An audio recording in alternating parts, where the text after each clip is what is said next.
Salam Bapak Mama, saudara-saudara sekalian. Selamat kita berjumpa di minggu kedua bulan Juli pada pagi hari ini. Bapak Mama, tema yang akan kita renungkan bersama pada ibadah pagi hari ini yaitu bergerak bersama untuk pembebasan. Bapak Ibu, saudara-saudara yang saya kasihi dalam Tuhan kita Yesus Kristus, dalam menjalani pergumulan hidup kita di dunia ini, ketika kita berhadapan dengan persoalan-persoalan hidup, tentu kita tidak sendiri untuk menyelesaikan persoalan-persoalan itu. Pasti kita butuh orang lain. Kita butuh nasihat, kita butuh dukungan dari orang-orang yang ada di sekitar kita untuk menyelesaikan berbagai pergumulan dan persoalan kehidupan. Bapak Mama, firman yang baru kita dengar menggambarkan suatu peristiwa luar biasa. Ketika Yesus menyembuhkan seorang lumpuh. Kisah ini Bapak Mama bukan hanya tentang penyembuhan fisik, tetapi juga tentang kekuatan iman dan bagaimana iman dapat membawa kita kepada pengalaman akan kasih dan kuasa Tuhan.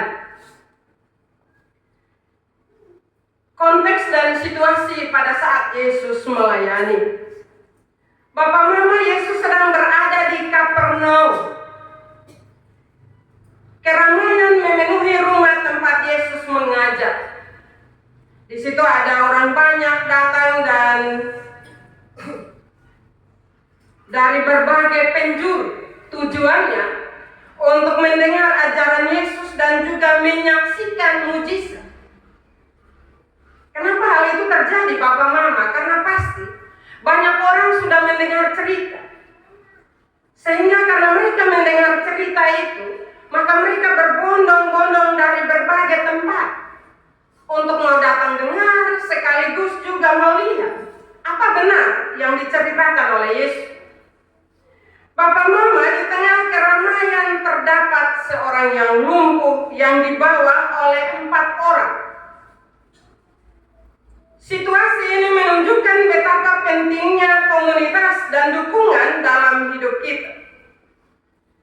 Bapak Mama, kita bisa membayangkan betapa sulitnya bagi 4 orang ini untuk membawa sahabat mereka ke tempat Yesus. Karena tadi saya sudah menggambarkan bahkan firman menceritakan bahwa kita bawa terlalu banyak orang. Dan jalan yang mereka mau tempuh itu penuh sesak. Sehingga mereka tidak mampu menerobos untuk masuk ke dalam rumah di mana Yesus sementara mengajar. Papa Mama, semua ini menggambarkan tentang tantangan yang mereka hadapi. Papa Mama, saudara-saudara yang dikasihi Tuhan, tantangan-tantangan yang mereka hadapi. Mereka punya niat untuk bawa orang lumpuh ini untuk bertemu dengan Yesus, karena pasti mereka sudah mendengar bahwa Yesus bisa menyembuhkan. Namun Bapak Mama, iman mereka kepada Yesus lebih besar dari halangan atau rintangan yang merintangi mereka untuk membawa sahabat mereka kepada Yesus. Iman mereka tidak kenal menyerah. Keempat teman ini tidak menyerah, mereka memanjat ke atas atap rumah dan membuka atap rumah dan menurunkan orang lumpuh ini kepada Yesus. Bapak Mama, saudara-saudara yang saya kasihi dalam Tuhan, tindakan ini menunjukkan iman yang aktif dan berani. Mereka percaya bahwa Yesus dapat menyembuhkan sahabat mereka dan mereka bersedia melakukan apapun yang untuk menjadi mungkin. Apa yang tidak mungkin bisa menjadi mungkin. Bukankah itu penuh risiko Bapak Mama? Ini naik di atas atap, dibongkar orang rumah.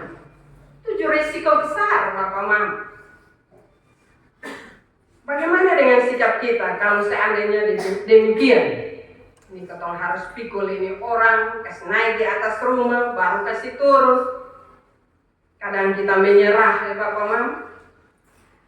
Bapak Mama, saudara-saudara yang dikasih, seringkali kita juga diperhadapkan pada tantangan dalam hidup yang membuat kita merasa lumpuh. Entah itu masalah kesehatan. Kadang kita sudah sakit berbulan-bulan, bertahun-tahun, berminggu-minggu. Kadang membuat kita cepat menyerah. Masalah keuangan. Keuangan kita dari hari ke hari bukan naik tetapi menurun. Membuat kita kadang menyerah. Kita menyerah dengan situasi yang ada. Atau juga mungkin hubungan dengan sesama, dengan istri, dengan suami, dengan keluarga terdekat bermasalah.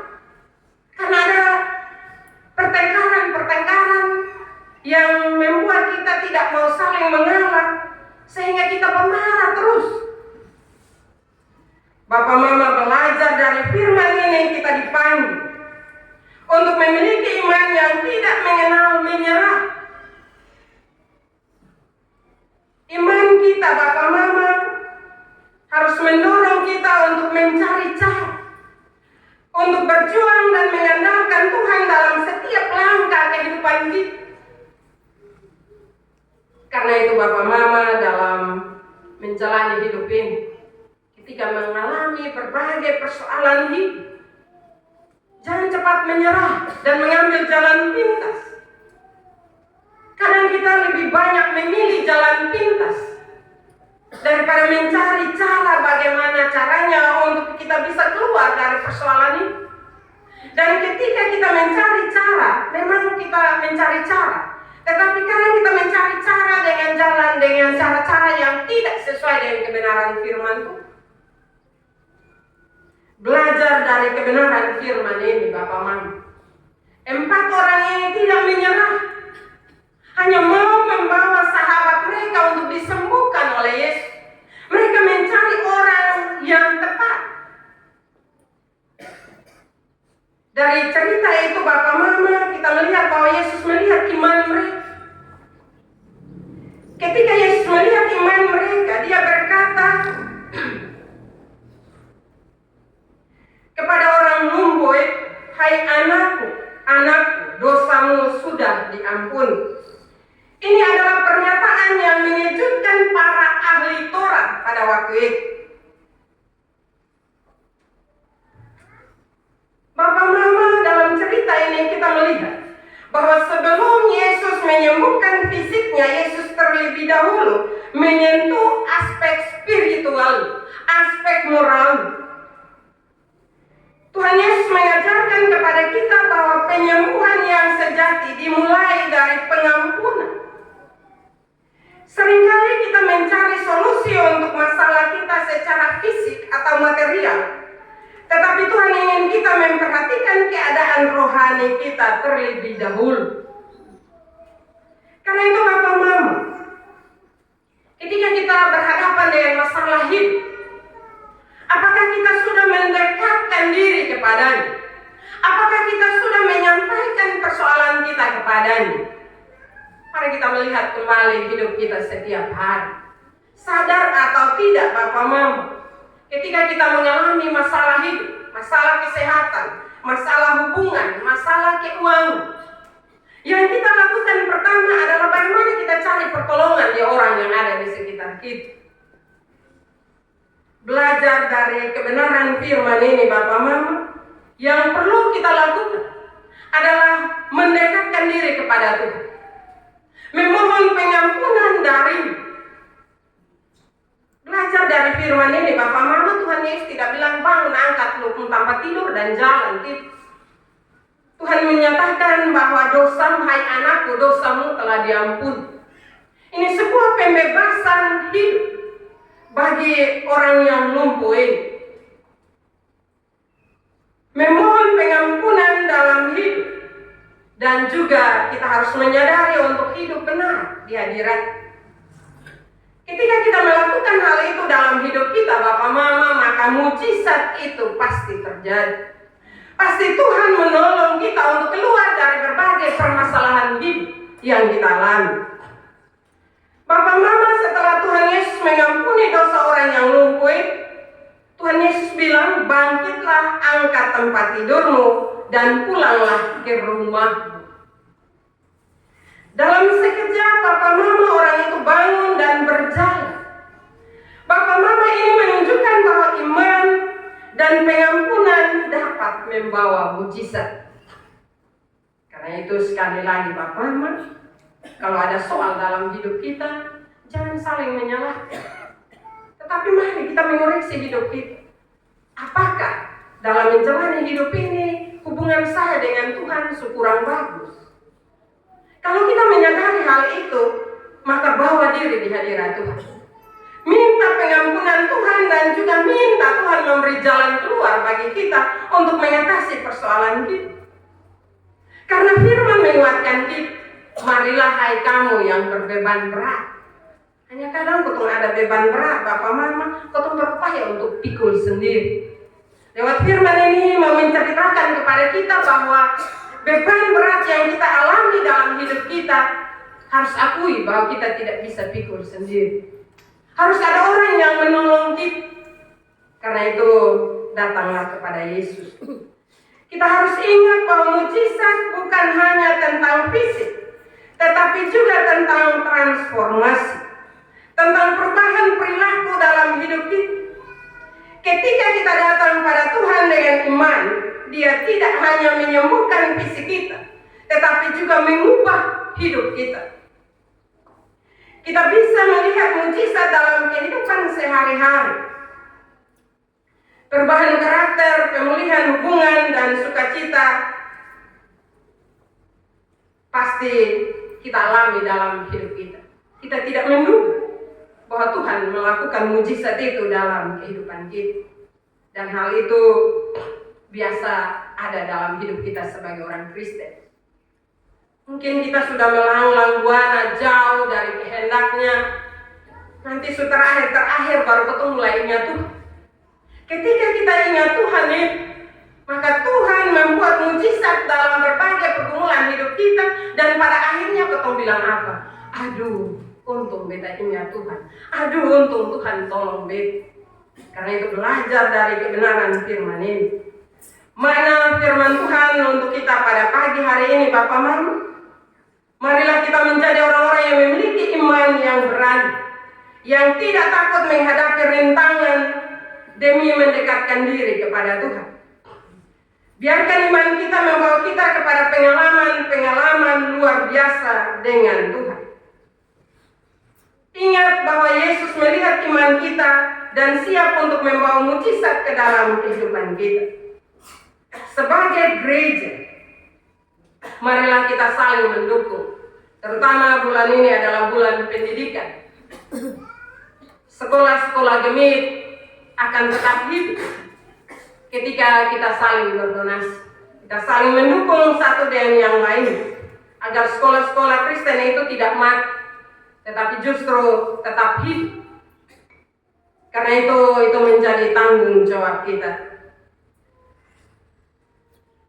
Sebagai orang beriman, marilah kita belajar seperti 4 orang teman yang membawa orang lumpuh. Kita bekerja bersama dan juga dalam kehidupan persekutuan kita juga sementara renovasi gereja.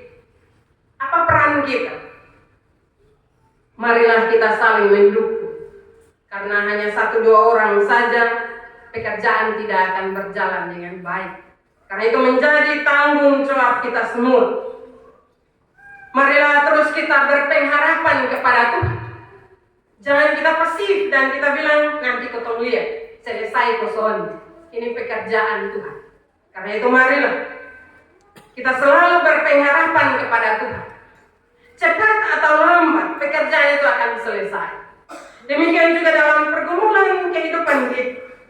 Tuhan akan bekerja lewat kuasa-Nya dalam kehidupan persekutuan kita. Karena itu pertanyaan refleksi untuk kita refleksikan bersama setelah kita mendengar firman Tuhan ini. Apa upaya atau peran kita menolong orang untuk berjumpa dengan Yesus?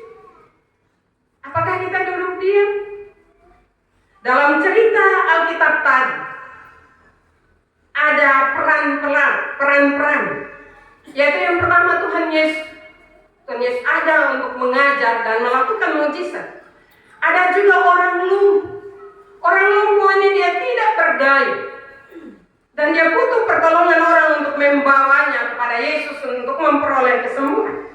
Ada juga 4 orang sahabat.